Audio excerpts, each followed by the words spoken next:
All right, midweek, guys. It is Wednesday already. Remember, pre-orders in your apps for sweatpants and winter hats. Make sure you get those in there.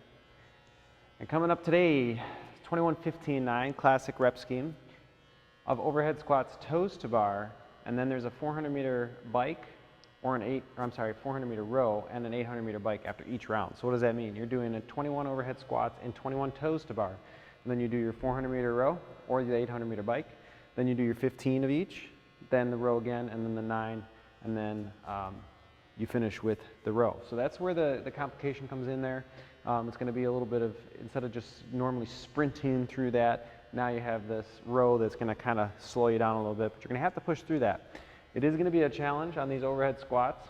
They're going to be a little bit heavier. For example, performances at 155, 105 fitness, 115, 85 masters and teens, 95, 65.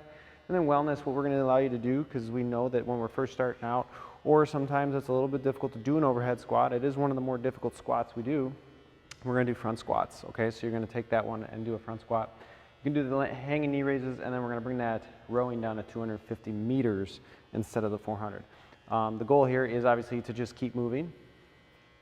Try to do bigger sets. You're probably not going to go unbroken on those 21, but understand that you're going to have to do a bigger set here to be able to make up the time that it's going to take you to do those rowies in between. So bigger sets, maybe 10, 11 and 10, and then the 15, you maybe do 8 and 7, and then for the 9, try to go unbroken. It is going to, like I said, be a challenge because we did rowing and box jumps on Tuesday. Then you have overhead squats, toes to bar, and rowing on this one today. So it's going to be a challenge. You're going to have to push, but I think it's going to be a fun one because these are movements like with the overhead squat. We don't necessarily do a lot. We do a lot of snatching, cleans, all that stuff. So actually throwing an overhead squat in there is going to be a challenge for a lot of us. Make sure you scale appropriately. We do not want to see bad squat form.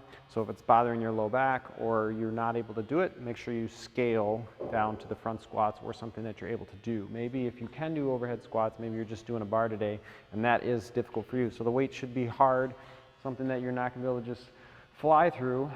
But it's going to force you to really keep a good solid core and solid position. So this one's going to be a tough one. Get after it. We'll see you tomorrow for our workout.